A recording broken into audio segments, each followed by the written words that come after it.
The wind screamed across the frozen land like an angry beast. Snow fell so thick that a man could not see his own hand in front of his face. The temperature had dropped to 60 degrees below zero, and it was still falling. On the colony world called Kira 7, this was called a death storm. Nothing survived outside during a death storm. Nothing at all. Tejo stood at his window and watched the white wall of snow. He was 52 years old, and his body carried the marks of 30 years of war. A long scar ran down the left side of his face. His right leg was made of metal below the knee.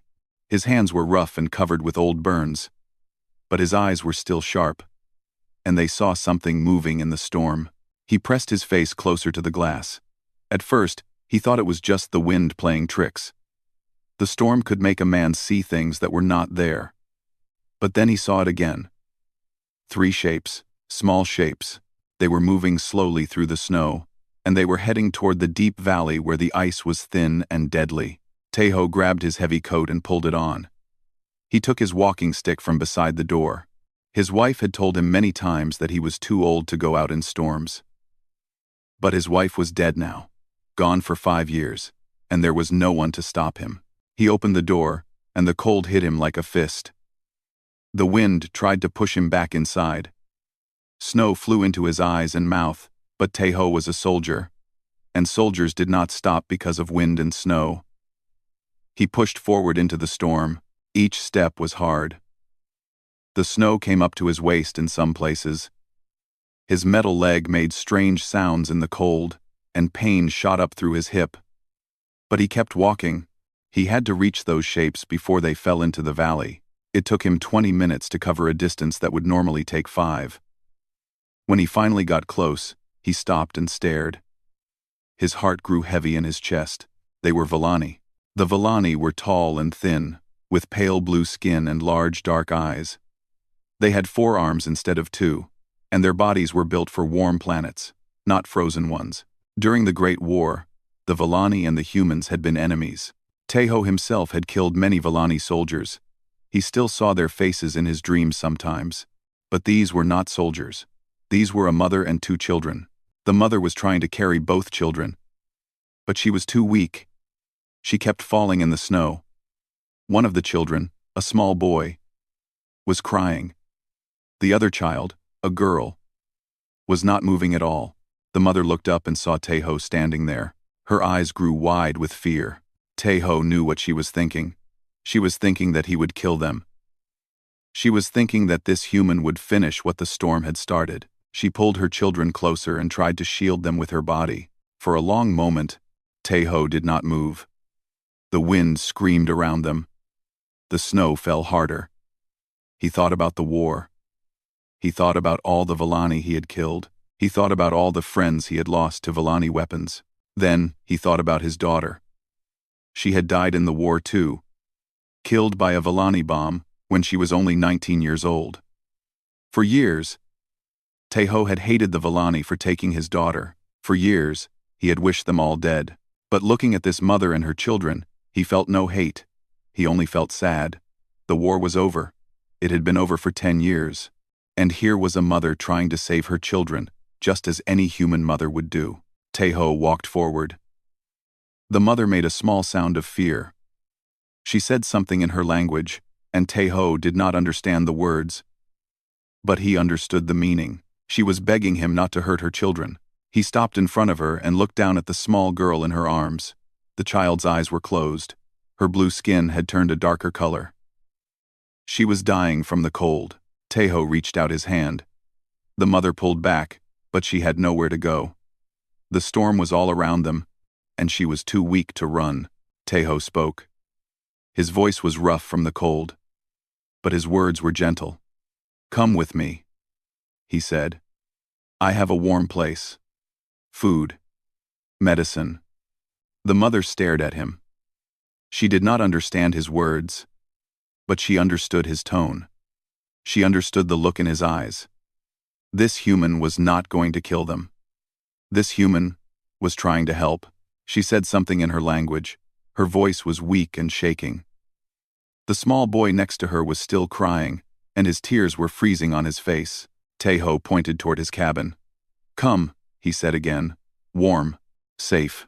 The mother looked at her children. The girl in her arms was barely breathing. The boy was shaking so hard that his teeth made sounds. She looked back at Taeho. She had no choice. If she stayed in the storm, her children would die. If she went with this human, there was a chance they might live. She nodded slowly. Taeho reached down and took the small girl from her arms. The child was very light, and her skin was cold as ice. He held her against his chest and wrapped his coat around her. Then he reached out his other hand to the mother. She took it. Together, they began to walk through the storm. The mother held her son close, and Taeho led the way. The wind fought against them. The snow tried to bury them. But Taeho knew this land.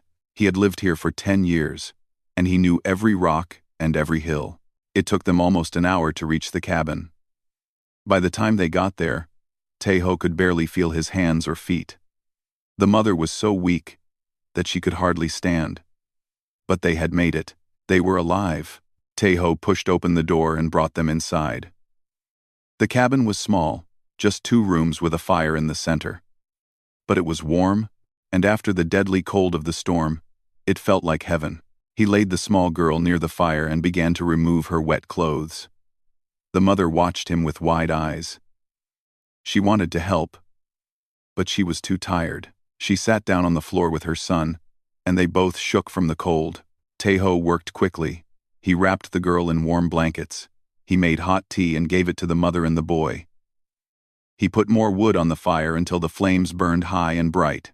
The mother drank the tea with shaking hands. She looked at Taeho, and there were tears in her large, dark eyes. She spoke a single word in her language, and Taeho knew it meant thank you. He nodded. Rest now, he said softly. You are safe here. Outside. The storm continued to rage. The wind howled, and the snow fell without end. But inside the small cabin, there was warmth and light. A human veteran and an alien widow sat on opposite sides of the fire, and between them lay a bridge that the war had tried to destroy but could not. Taeho looked at the sleeping children, then at their mother. For the first time in many years, his cabin did not feel empty. For the first time in many years, he did not feel alone. The storm could rage all it wanted. Inside these walls, something new was beginning. The storm lasted for 3 days. For 3 days, the wind screamed and the snow fell without stopping. The world outside was nothing but white death. But inside the small cabin, life continued. Taeho gave his only bed to the mother and her children. The bed was in the back room, away from the cold drafts that came through the walls. He told the mother to sleep there with her young ones, and she did not argue. She was too tired and too worried about her children to refuse.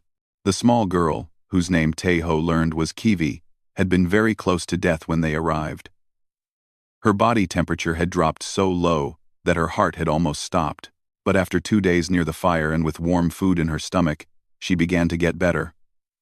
Her skin returned to its normal light blue color, and she opened her eyes for the first time. When Kiwi saw Taeho, she screamed. It was a high, sharp sound that cut through the cabin like a knife. She crawled backward on the bed until she hit the wall. Her large, dark eyes were filled with terror, and her small body shook as she cried. The mother, whose name was Essie, rushed to her daughter. She held Kiwi close and spoke soft words in their language. She pointed at Taeho and said something that made the girl look at him with less fear. But the fear was still there. Taeho understood. On many Villani worlds, parents told their children stories about humans. They said that humans were monsters. They said that humans ate Villani children. They said that if a child was bad, a human would come and take them away. These stories were born from the war, from years of fighting and dying on both sides. He did not blame the child for being afraid. He only wished he could make her understand that he meant no harm. The boy, Noel, was different. He was older than his sister, maybe 7 or 8 years in human time. He watched Taeho with curious eyes instead of fearful ones. When Taeho gave him food, he took it without hesitation. When Taeho showed him how to add wood to the fire, he paid close attention. On the second night, Noel came to sit near Taeho by the fire. His mother had fallen asleep in the back room with Kiwi, and the cabin was quiet, except for the sound of the storm outside. The boy looked at Taeho's metal leg. He pointed at it and made a questioning sound. Taeho touched the cold metal. "War," he said simply. He made a motion like an explosion. Boom. Leg gone. Noel nodded slowly. He seemed to understand. Then he pointed at the scar on Taeho's face and made the same questioning sound. Taeho touched the scar. It ran from his forehead down to his chin, crossing his left eye. That eye still worked, but not as well as the right one. "Also war," he said. "Villani soldier. Very good fighter." He said this without anger. It was simply a fact. The Villani soldier who had given him this scar had been trying to survive, just as Taeho had been trying to survive. They had both been doing their duty for their people. There was no hate in that. Only sadness. Noel looked down at his own 4 hands. He was quiet for a long moment. Then he looked up at Taeho and spoke a few words in his language. Taeho did not understand the words, but the boy's face was sad. Taeho nodded. "I know," he said softly. "Your father. The war." The boy's eyes grew wet. He turned away and stared at the fire. They sat together in silence for a long time. The fire crackled and popped. The storm howled outside. 2 beings from different worlds, brought together by chance and cold, shared their pain without words. On the 3rd morning, the storm finally stopped. The wind died down, and the snow stopped falling. When Taeho opened the door, he saw a world of pure white. The snow was so deep that it reached the roof of his cabin in some places. The sky was clear and blue, and the sun was bright enough to hurt the eyes. Essie came to stand beside him at the door. She had grown stronger over the past 3 days. The color had returned to her face, and she could walk without help now. She looked out at the snow and said something in her language. Her voice was full of wonder. Taeho pointed at the sun. "Beautiful," he said, "but dangerous. Snow blindness." He went to a box in the corner and pulled out some old goggles.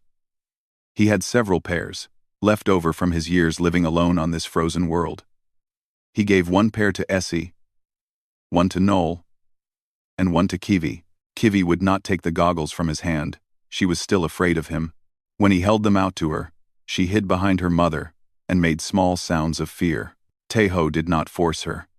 He placed the goggles on the floor near her feet and walked away. A few minutes later, when she thought he was not looking, she picked them up. That day, Taeho began to dig a path through the snow. He used a large shovel and worked for hours at a time. The work was hard, especially with his metal leg. But he did not complain. He needed to clear a path to his storage building, where he kept extra food and supplies. Noel watched him for a while from the door. Then the boy came outside and picked up a smaller shovel. He began to dig next to Taeho. The boy was not strong, and his thin Villani body was not built for this kind of work. But he tried his best. He copied Taeho's movements and threw snow to the side just as Taeho did. Taeho looked at the boy and felt something warm in his chest. He remembered when his daughter had been young, how she used to follow him around and copy everything he did. She had been curious about everything, always asking questions, always wanting to learn. He showed Noel how to hold the shovel properly, how to bend his knees to protect his back. The boy learned quickly. By the end of the day, they had cleared a path halfway to the storage building. That night, Taeho made a special dinner. He cooked meat and vegetables from his supplies and added spices that made the food warm and filling. He set the table with 4 plates instead of 1. Essie looked at the food with surprise. She said something to her children, and Noel translated as best he could using hand gestures. The food was very different from what Villani usually ate, but it was good. Even little Kiwi ate everything on her plate. After dinner, Taeho did something he had not done in many years. He took out an old guitar from a closet in the back room. The guitar had belonged to his wife, and he had not touched it since she died. He sat by the fire and played a simple song. The music was soft and sad. full of memories and loss. Essie listened with her eyes closed. Noel watched Teho's fingers move across the strings with great interest. And Kiwi, for the first time, did not look afraid. When the song was over, Essie spoke. Her voice was quiet, but there was something different in it now. She was not afraid anymore. She was not suspicious anymore. She looked at Teho with respect and something that might have been the beginning of trust. She pointed at herself, then at her children, then at Teho. She made a gesture that seemed to mean together. Teho understood. She was asking if they could stay with him until they found somewhere else to go. He looked at the small family by his fire. He thought about his empty cabin, his lonely nights, his quiet days with no one to talk to. He thought about his wife and daughter, both gone, both missed every single day. Then he nodded. "Stay," he said. "Stay as long as you need." Essie smiled. It was the first time he had seen her smile. Her face changed completely when she smiled, becoming warm and bright despite her blue skin and alien features. Noel grinned and said something happy in his language. Even Kiwi looked less scared. Outside, the frozen world of Kira 7 sparkled under the stars. Inside the cabin, 4 beings from 2 different worlds sat together by the fire. And for the first time in a very long time, the cabin felt like a home. Days turned into weeks, and weeks began to turn into months. The frozen world of Kira 7 kept the small family trapped in Teho's cabin. But none of them seemed to mind. Something was growing between them. Something stronger than the cold outside. Teho taught Noel how to read the weather. He showed the boy how to look at the clouds and know when a storm was coming. He taught him how to check the direction of the wind and how to feel the temperature in the air. These were skills that Teho had learned over many years, and Noel absorbed them like dry ground absorbs rain. The boy had a quick mind. He asked many questions, using gestures and simple words that he had started to learn in the human language. Why does the snow fall? Why is the wind cold? Why does ice float on water? Teho answered every question as best he could, and when he did not know the answer, he said so honestly. Noel seemed to respect this honesty. On Villani worlds, adults often pretended to know things they did not know. It was considered shameful to admit ignorance. But Teho was different. He said what he knew and admitted what he did not know, and there was no shame in his voice when he did so. Essie began to help with the daily work of the cabin. She learned how to cook human food and how to clean in the human way. Her forearms made many tasks easier, and she could do things that Teho could not do alone. She fixed holes in the walls. She mended torn clothes. She organized the supplies in the storage building so that everything was easy to find. At first, Teho tried to tell her to rest. She was still recovering from her sickness, and he did not want her to tire herself. But Essie refused to sit and do nothing. She said that work was good for the spirit, and Teho could not argue with that. They developed a routine. In the mornings, Teho would check the weather and plan the day's work. Essie would cook breakfast, while Noel helped set the table. After eating, they would all work together on whatever needed to be done. In the evenings, they would sit by the fire and share stories. The stories were hard at first because of the language difference. But slowly, they developed their own way of communicating. Hand gestures, simple words, drawings in the dust on the floor. It was not perfect, but it worked.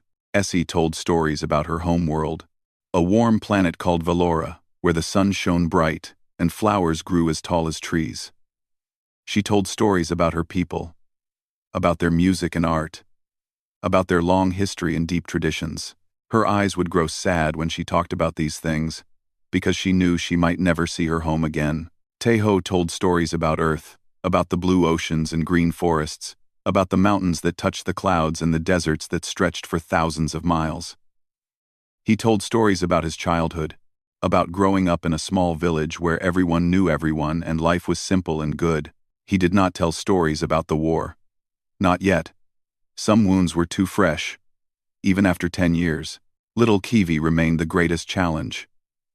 The small girl was still afraid of Teho. She would not come close to him. She would not take food from his hands. Whenever he entered a room, she would move to the far corner and watch him with her big dark eyes.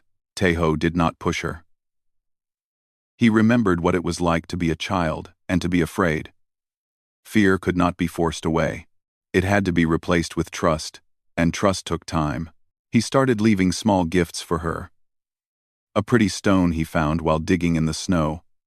A flower made of paper that he learned to fold from an old book. A small doll carved from wood with rough but careful hands. He would leave these things on the table near her sleeping place, and when she woke up, she would find them. At first, Kiwi ignored the gifts, but then Taeho noticed that she kept them. The stone went into her pocket. The paper flower was placed carefully beside her pillow. The wooden doll became her constant companion. One day, about 6 weeks after the storm, Taeho was sitting by the fire and carving another small figure. He was making a tiny cat because he had heard Kiwi telling her mother about cats in one of her stories. The Villani did not have cats on their worlds, but they had similar creatures, and Kiwi seemed to love them. He was so focused on his carving that he did not notice Kiwi approach. When he finally looked up, she was standing right in front of him, closer than she had ever been. His heart jumped in his chest, but he stayed very still. He did not want to scare her away. Kiwi looked at the carving in his hands. Her large eyes studied it with great interest. Then she pointed at the carving and made a small sound. Taeho held it out to her. "Cat," he said softly. "For you." She hesitated. Her small hands reached out, then pulled back. She looked at his face, searching for something. Danger, perhaps. Or cruelty. She had been taught that human faces hid monsters inside, but Taeho just smiled. It was a simple smile. The kind that came from a warm heart. There was no anger in it. No threat. No danger. Kiwi took the cat. She held it close to her chest and looked at it with wonder. Then she looked back at Taeho. For the first time, she did not look afraid. She said a word in her language. Taeho had heard Essie say this word many times. It meant, "Thank you." Something broke inside Taeho at that moment. Something that had been hard and cold for many years finally cracked open. He felt tears in his eyes, and he did not try to hide them. He nodded at the small girl. "You are welcome," he said, his voice rough with emotion. Kiwi smiled. It was a tiny smile, just a small curve of her blue lips. But it was real. Then she turned and ran to show her mother the new gift. Essie looked at the carving, then looked at Taeho across the room. There was deep gratitude in her eyes. She understood what this moment meant. She understood that her daughter had finally let go of her fear. That night, something else happened for the first time. After dinner, when everyone gathered by the fire, Kiwi did not sit with her mother and brother. Instead, she sat next to Taeho. She did not say anything. She did not touch him, but she sat close enough that he could feel the warmth of her small body. She held her wooden cat in her 4 hands and watched the fire with peaceful eyes. Essie began to sing. Her voice was high and clear, and the song was in the Villani language. It was a lullaby, the kind that mothers sang to their children before sleep. The melody was strange to human ears, but beautiful in its own way. Noel joined in after the first verse. His voice was young but strong. The two of them sang together while Kiwi listened with drooping eyes. Taeho listened too. He did not understand the words, but he understood the feeling behind them. It was a song about love, a song about family, a song about finding home in unexpected places. When the song ended, Kiwi was asleep. Her small head had fallen against Taeho's arm. Her breathing was slow and peaceful. Taeho looked down at the sleeping child. He thought about his daughter, who would never sit beside him again. He thought about his wife, who would never sing another song. He thought about all the years of loneliness, all the empty nights, all the silent mornings. Then he looked at Essie and Noel by the fire. They were watching him with soft expressions. In their alien eyes, he saw something familiar. He saw trust. He saw affection. He saw the beginning of a family. He did not move for a long time. He let Kiwi sleep against his arm while the fire burned low, and the night grew deep. Outside, the wind was calm, and the stars shone bright over the frozen world. Inside the cabin, 4 hearts beat together, and none of them were alone anymore. 3 months had passed since the storm that brought Essie and her children to Teho's door. The frozen world of Kira 7 had grown even colder as winter deepened. But inside the cabin, warmth grew every day. Noel had learned enough of the human language to have simple conversations now. He practiced with Teho every evening, asking the names of things and repeating them until he got them right. Kivi was learning too, though she was more shy about it. She would whisper words to her wooden cat when she thought no one was listening. Essie was the slowest to learn. But not because she was not smart. She simply found it hard to shape her mouth around human sounds. But she kept trying. And Teho was patient with her. One evening, after the children had gone to sleep, Essie came to sit beside Teho by the fire. Her face was serious in a way he had not seen before. She sat in silence for a long time. Looking at the flames, Teho waited. He had learned that Essie often needed time to gather her thoughts before she spoke, especially when something important was on her mind. Finally, she began to talk. Her words were slow and broken, mixed with gestures and occasional Volani words that Teho had come to understand. But her meaning was clear enough. She told him about her husband. His name had been Ben, and he had been a doctor on Valora. He had never wanted to fight in the war. He believed that all life was precious, no matter what species it came from. He had refused to join the Volani military, even when his family pressured him, but the war came to him anyway. When the fighting reached Valora, Ben had stayed behind to help the wounded. He set up a medical station in the ruins of a school and treated anyone who came through the door.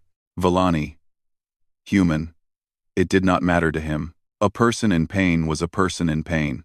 One day, human soldiers came to the medical station. They were looking for Volani fighters who they believed were hiding there. Ben tried to explain that there were no fighters, only wounded people and children. But the soldiers did not believe him. They called for air support. A bomb fell on the medical station. Ben was killed instantly, along with everyone inside. Essie had not been there. She had been with the children in a shelter across the city. When she heard the explosion, she knew. She felt it in her heart, the moment her husband died. After the war ended, Essie had taken her children and left Valora. She could not stay in a place full of such painful memories. She traveled from world to world, looking for somewhere new to start. But nowhere felt right. Nowhere felt safe. Then their transport ship crashed on Kira 7, and the storm came. And she thought it was the end. She thought she would die in the snow, just as Ben had died in the fire. She thought her children would follow her into the darkness. But then Teho appeared. Essie looked at him with wet eyes. She said that when she first saw him in the storm, she was sure he would kill them. She had been told all her life that humans were cruel and violent. She had seen what human bombs could do. She expected no mercy, but Teho had given them mercy. He had given them warmth and food and shelter. He had been kind to her children when he had every reason to hate them. He had shown her that not all humans were monsters, just as not all Volani were innocent. She reached out and touched his hand. Her blue skin was cool against his warm human flesh. She said 2 words in the human language, words she had practiced many times to get right. Thank you. Teho felt the weight of her story settle on his shoulders. He thought about the war. He thought about all the terrible things that had happened on both sides. He thought about the human soldiers who had called the airstrike on the medical station. They had probably believed they were doing the right thing. They had probably been told that the building was full of enemy fighters. War was like that. It made people see enemies everywhere. It made people afraid to trust. It made people do terrible things because they were scared of what might happen if they did not. He looked at Essie's hand on his. He thought about his daughter. She had died in a Volani attack, killed by a bomb just like Ben. For years, Teho had blamed all Volani for her death. He had let his grief turn into hate. But looking at Essie now, he felt no hate. He only felt sad for all the pain on both sides. He turned his hand over and held hers gently. He looked into her large dark eyes and spoke from his heart. He told her about his daughter. He told her how she had been bright and beautiful, full of life and hope. He told her how she had wanted to be a teacher, how she had loved children, how she had dreamed of a future where humans and aliens could live together in peace. He told her how the bomb had taken all of that away, and then he said something he had never said before, something he had not known he needed to say until this moment. He said he was sorry. He was sorry for the war. He was sorry for all the lives lost on both sides. He was sorry for the soldiers who had killed Ben. Even though he had not known them, he was sorry for all the pain that his species had caused to hers. He did not ask for forgiveness. He knew that some things could not be forgiven with words. He simply offered his sorrow and his regret, and he hoped that she would understand. Essie was silent for a long moment. Tears ran down her blue cheeks. Her 4 hands shook as she held on to Tejo. Then she did something that surprised him. She moved closer and wrapped her arms around him. All 4 of her arms. She held him tight and pressed her face against his shoulder. And she cried. Tejo held her back. He stroked her strange, smooth hair and let her tears soak into his shirt. He cried too. Though he did not make a sound, the tears just fell from his eyes, quiet and warm. They stayed like that for a long time.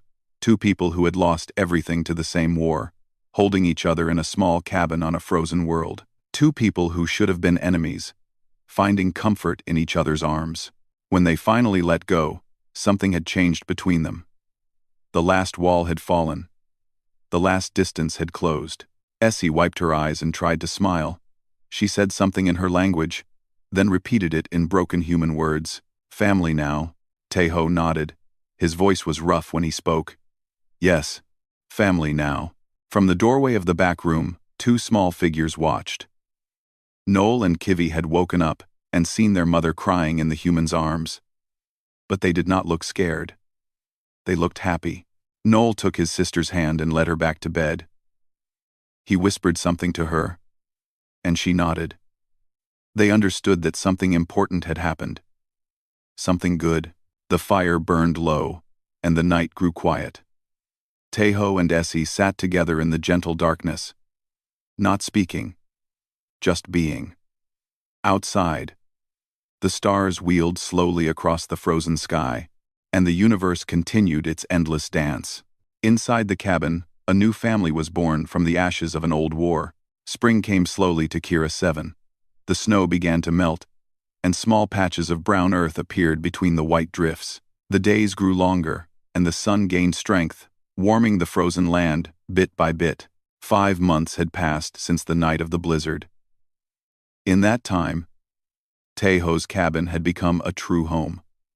The walls held laughter now instead of silence. The rooms were filled with life instead of loneliness. Noel had grown taller over the winter. His thin Villani frame had filled out from the steady meals and hard work. He could speak human language almost fluently now. And he had become Tejo's shadow, following the old soldier everywhere and learning everything he could. Kivi had changed the most. The fearful little girl who once hid from Tejo had transformed into a happy child who climbed into his lap for stories and held his hand when they walked outside. She called him a word in Villani that meant something like uncle or dear elder. When Tejo first heard it, he had to turn away to hide his tears. Essie had found peace at last. The haunted look had left her eyes. She smiled more often now. And sometimes, she even laughed. Her relationship with Tejo had grown into something deep and strong. Not romantic love, but something just as important. They were partners. They were family. They trusted each other completely. One morning in early spring, a sound cut through the quiet air. It was distant but clear. The sound of engines. Tejo stepped outside and looked up at the sky. A ship was descending through the clouds. It was a rescue vessel, the kind that searched for survivors of crashes and disasters.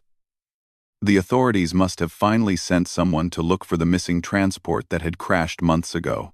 Essie came to stand beside him. Her face was pale. She watched the ship land in the clearing beyond the cabin, and her 4 hands twisted together nervously. Noel and Kiwi joined them on the porch.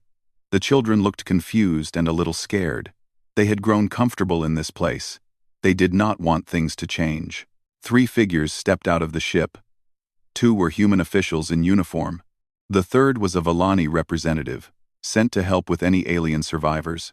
The officials walked toward the cabin with careful steps. They saw the strange group on the porch and stopped.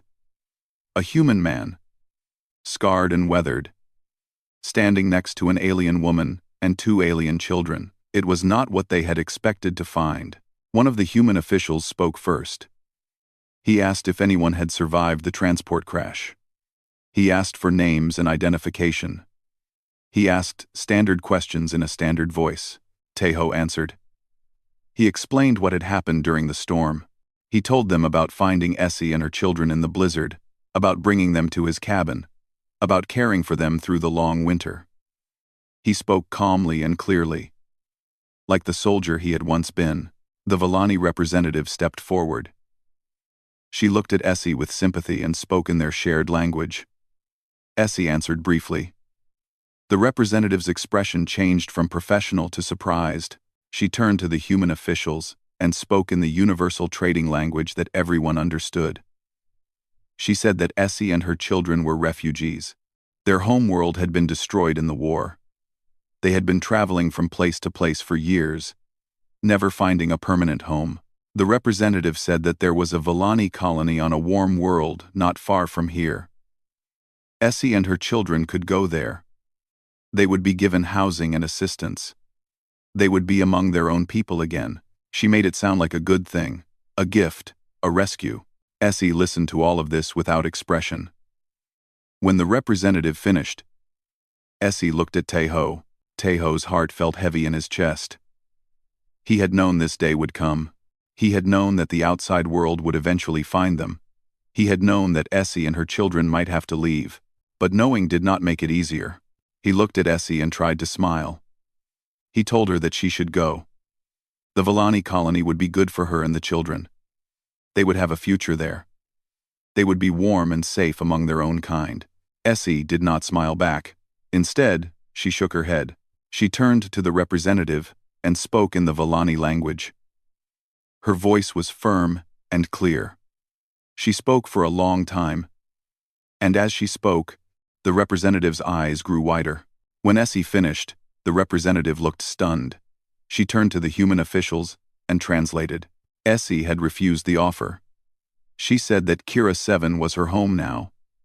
She said that Tejo was her family. She said that she would not leave him, not for any colony, not for any promise of an easier life. The representative tried to argue.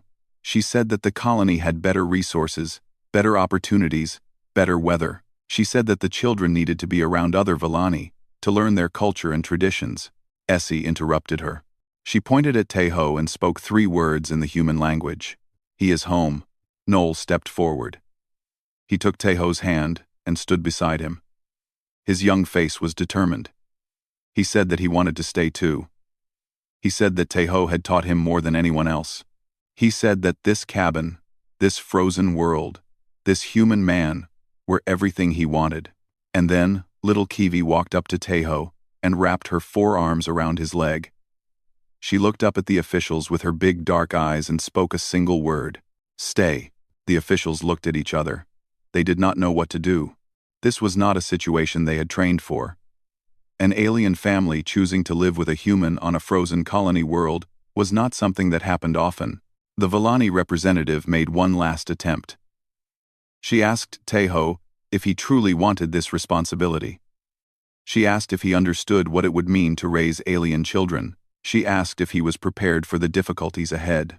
Tejo looked down at Kiwi, who was still holding his leg. He looked at Noel, who was still holding his hand. He looked at Essie, whose eyes were bright with hope and fear. He thought about his empty years alone. He thought about the cold nights and silent mornings. He thought about the war that had taken everything from him. Then he thought about the warmth that had filled his cabin over the past 5 months. The laughter, the stories, the music. The love. He turned to the representative and spoke clearly. They are my family. I want them to stay. And I believe they want to stay with me. When they want, they won. When they want, they won. The representative opened her mouth to argue more, but one of the human officials stopped her. He was older, with gray hair and kind eyes. He had been watching the scene with a thoughtful expression. He said that every person had the right to choose their own family. He said that love did not care about species or skin color. He said that if these people wanted to stay together, then no one had the right to separate them. The representative closed her mouth. She looked unhappy, but she did not argue. The officials completed their paperwork. They recorded the crash of the transport and the survival of 3 Villani refugees. They noted that the refugees had chosen to remain on Kira 7 under the care of a human citizen named Tae-ho. Before they left, the older official shook Tae-ho's hand. He said that what Tae-ho had done was a good thing. He said that the galaxy needed more people like him, people who could look past old hatreds and see the person underneath. Tae-ho just nodded. He did not feel like he had done anything special. He had simply helped people who needed help. That was all. The ship rose into the sky and disappeared into the clouds. The sound of its engines faded away until only silence remained. Essie let out a long breath. She turned to Tae-ho with tears in her eyes. She did not need to say anything. Her expression said everything. Noel hugged Tae-ho around the waist. The boy was crying too, tears of relief and happiness. Kiwi tugged on Tae-ho's hand. When he looked down at her, she smiled her brightest smile. Tae-ho gathered them all in his arms, his strange, wonderful family, a widow and her 2 children, 3 aliens on a frozen world, the people he loved most in the entire universe. He held them close and made a silent promise. He would protect them, he would provide for them, he would teach them and guide them and love them for as long as he lived. The war had taken his first family, but the blizzard had given him a second chance. He looked up at the clearing sky and smiled. The sun was warm on his face. The world was melting into spring. And somewhere, somehow, he knew that his daughter was watching and smiling too. This was not the life he had expected, but it was the life he had chosen. And it was beautiful. The frozen world of Kira 7 bloomed that spring like never before. And in a small cabin in the mountains, a human and 3 Villani laughed together, ate together, and lived together. They were home.